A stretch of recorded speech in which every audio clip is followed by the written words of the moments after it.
She always used to think that the absolute worst part of marriage was the fighting. The raised voices, the slammed doors, those long, totally exhausting arguments over just the tiniest things that somehow, inevitably, spiral into all-out wars. But she was wrong. The real death of a relationship, the actual moment it slips away from you, it doesn't sound like a screaming match at all. It's much quieter. It is this heavy, incredibly dangerous quiet. See, the worst part wasn't when her husband, Ethan, argued with her. It was when he stopped. At first, Olivia made a really tragic miscalculation here. She looked at this sudden lack of pushback and thought, okay, maybe he's finally maturing. Maybe we're turning a corner and he's learning not to overreact. She honestly believed this new silence was a sign of peace. But what she completely missed was that her husband hadn't become calmer. He had become deeply, fundamentally, emotionally exhausted. And there's a terrifying psychological contrast here that we really need to understand.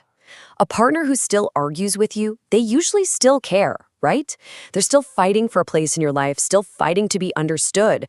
But a partner who stops trying to explain themselves altogether, someone who just accepts the blame and goes quiet, they aren't maturing. They're already halfway out the door. Part 1. The illusion of peace. When everything seemed fine. Because in the beginning, Ethan was exactly the kind of man most people say they want. He was patient. He was reliable. And Olivia really loved feeling that emotionally important to him, completely unaware of the subtle cracks that were just beginning to form. Part 2. From partner to target. The shift begins. You see, the change wasn't dramatic. It didn't happen all at once. It was quiet, a lot like a slow leak that just rots the walls from the inside out. Somewhere along the line, Ethan stopped feeling like a loved, equal partner, and he started feeling like a target put on trial. Whenever Ethan tried to explain or defend himself, Olivia's response was just relentless. "Why are you getting defensive?" she'd ask. It is such a brilliant, terrible trap. Her constant critiques over just minor, everyday mistakes eventually forced him into a dangerous kind of survival mode. He started apologizing just to end the conversations, not because he actually agreed with her, simply because he was tired. Part 3. Fighting for peace. The 12-hour shift. This all came to a head on a Tuesday. Ethan came home after a brutal, incredibly demanding shift. He was completely drained, only to walk immediately into another trap. "You forgot to call me during lunch," Olivia started as soon as he walked in. Ethan just blinked slowly, trying to explain that he barely even had time to sit down that day.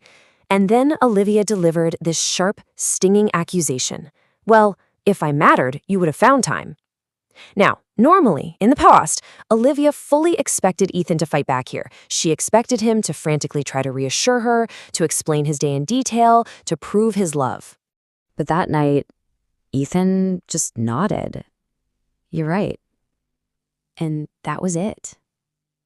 There was no argument, no visible frustration, no defense. This is the exact chilling moment. He stopped fighting for her understanding and completely surrendered to the void. He just wanted the peace of silence, even if it meant giving up his own voice. Olivia rolled her eyes, honestly just frustrated by his lack of engagement. But there was a heartbreaking context here that she couldn't see. 20 minutes before walking through that front door, Ethan had been sitting out in his driveway, crying alone in his car. His calm response wasn't peace. It was a terrifyingly irreversible process of emotional detachment. The roots of their marriage were officially starting to let go. Part 4. The casual stage. The death of disappointment. This is where things become deeply, deeply unsettling. Ethan stopped reaching for her hand. He stopped defending himself. Because to actually feel disappointment, you have to still have hope.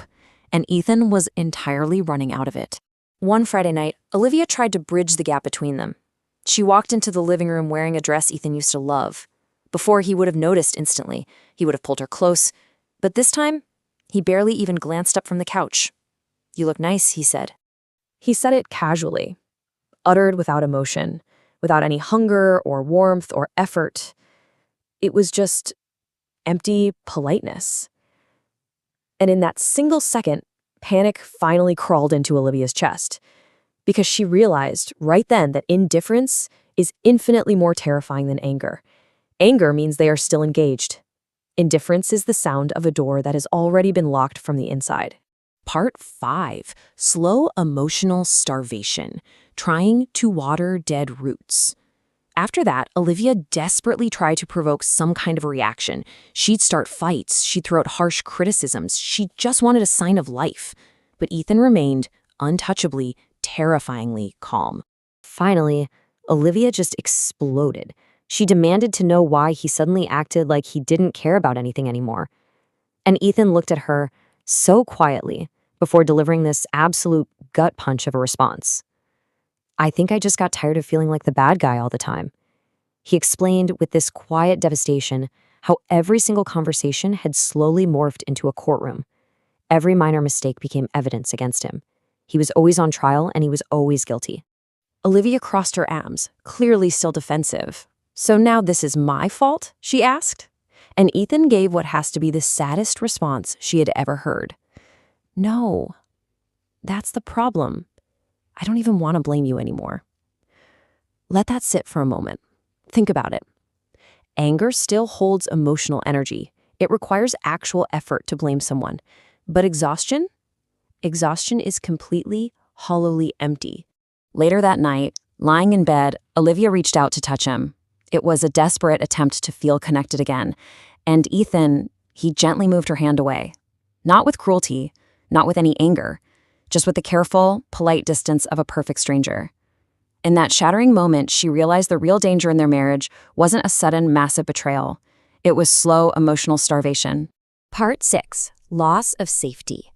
The back porch. The very next morning, Olivia found Ethan sitting outside in the dark, long before the sun had even come up.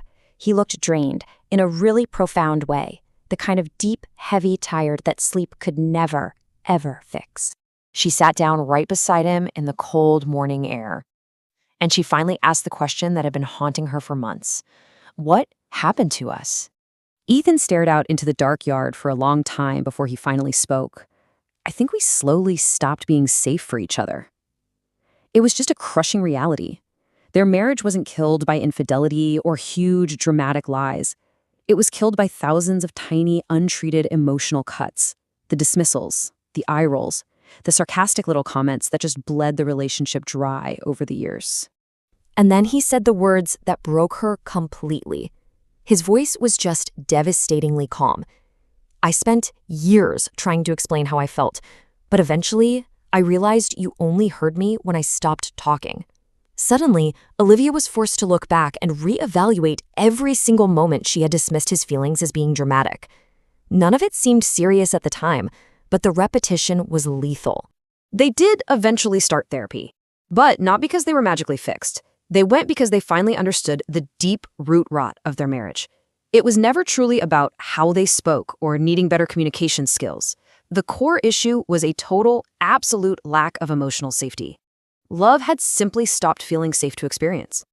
And this is the psychological reality that we all have to face. The scariest moment in a relationship isn't when someone screams at you, because as hard as it is, arguing requires hope. It means they still believe you might actually listen. But when a partner becomes emotionally quiet, when they become careful and polite and distant, they are slipping away. Because the tragic truth is, by the time you finally notice the silence, they have already left.